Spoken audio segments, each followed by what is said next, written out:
It's been a minute since I made a video. You know, we had stuff to do, family stuff, Halloween. I have to say the worst part about seeing this pop up in my newsfeed was how numb I was to it and how expected it is at this point. The minority leader jokes about hitting Nancy with the gavel when he takes over the House. More importantly, I want you to watch Nancy Pelosi hand me that gavel. It'll be hard not to hit her with it, but I will bang it down and bring American freedom. Thank you. Oh, he's just joking. No one takes it serious. This guy did. They were screaming to bring Nancy out during the insurrection on January 6th.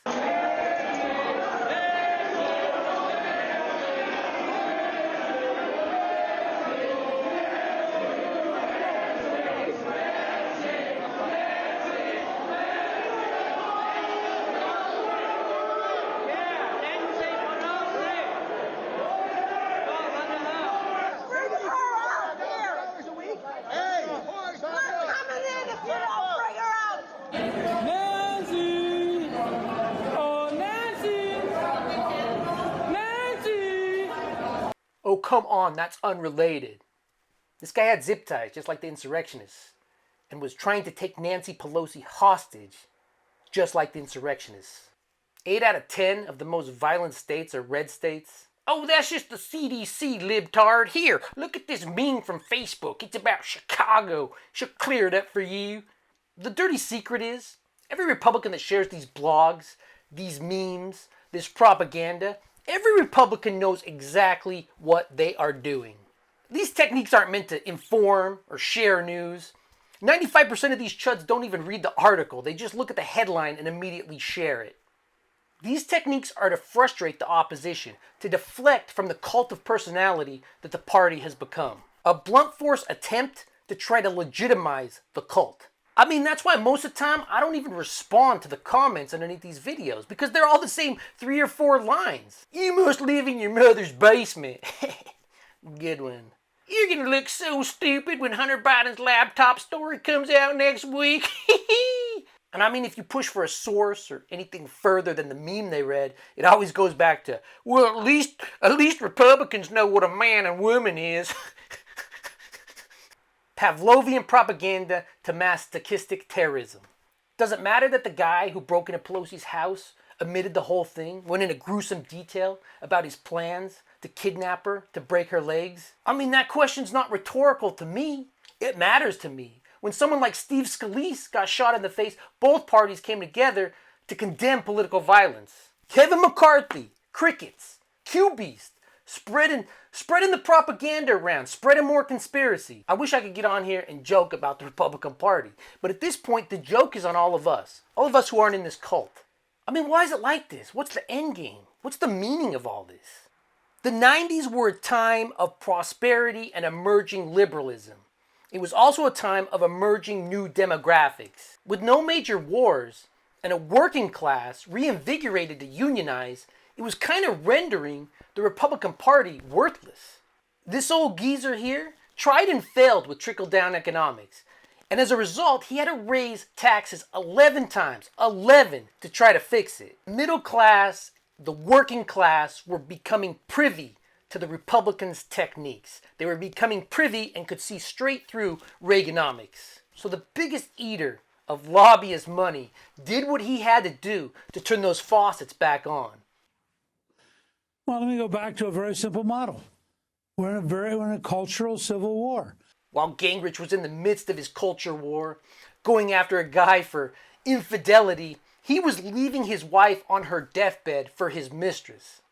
But all that didn't matter. The only thing that mattered was getting coal miners, factory workers, welders, plumbers more mad at migrants trying to come to this country, more mad at school kids trying to get lunch at school than they were about their own pockets being picked. And man, I wish I was joking about how Newt Gingrich viewed poor kids in school. Here, check it out. You have kids who are required under law to go to school. They have no money. They have no habit of work. What if you, and I'd pay them as early as is reasonable and practical. Okay? What if you, and this, then we get into the janitor thing, and I get these letters written that say, janitorial work is really hard and really dangerous, and it's this and that. I go, fine. So what if they became assistant janitors and their job was to mop the floor and clean the bathroom. But it all worked because it's a lot easier to make people feel oppressed, like they're the victims of something, than it is to try to explain complex issues to them.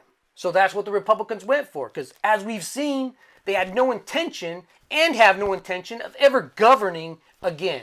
And when you have no intention of governing or helping people, what's the next step? To just attack that system. Because that system is a threat to you. I mean, just tracking how the Republican Party has voted since 1970 shows a complete divergence from the center. It shows a complete divergence from reality. A completely right-wing, radicalized party. But then if you look at a graph of how much the 1% is paid in taxes, you see the true goal. Keep everyone in that party enraged so they can pick your pocket, so they can pick my pocket. The problem with rage is you always have to outdo yourself. The next thing has to be more outrageous than the last. And with Obama's vision of the future resonating, the Republicans decided not to use a dog whistle anymore. They decided to use a bullhorn.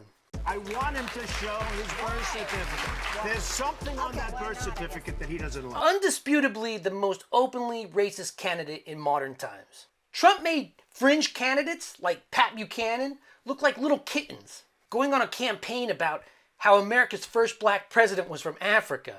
I mean, it's a little on the nose for me, but you know, chuds have never really been accused of being Einsteins. With money from the Mercers flowing and Breitbart printing propaganda every day, they turned the Tea Party into an engine for white ethno-state nationalists to try to mainstream their ideas. And the end result of all this was a complete victory for the Republican Party.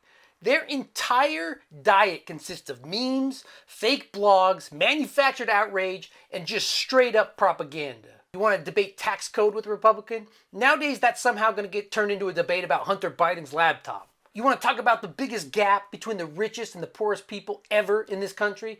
Nah, let's talk about critical race theory. You want to talk about workers' rights in this country? No way! I want to talk about how Elon Musk is owning those libs online. The 90s were just too peaceful, too progressive for the owners of this country to make their money. And now the richest man in the world spends his time making memes on a social media platform he had to buy. Like they say, the more things change, the more they stay the same. But under all this muskrat worship, it's just another scam. Another guy taking billions, literally billions of tax dollars from us, so he can spend it to spread fake news, to spread propaganda, to engage in market manipulations. This all didn't come out of nowhere. The Republicans have created a monster because they are addicted to power. They are addicted to money. And this is one monster I honestly think that we can't put back in the bottle. Chad the Chud.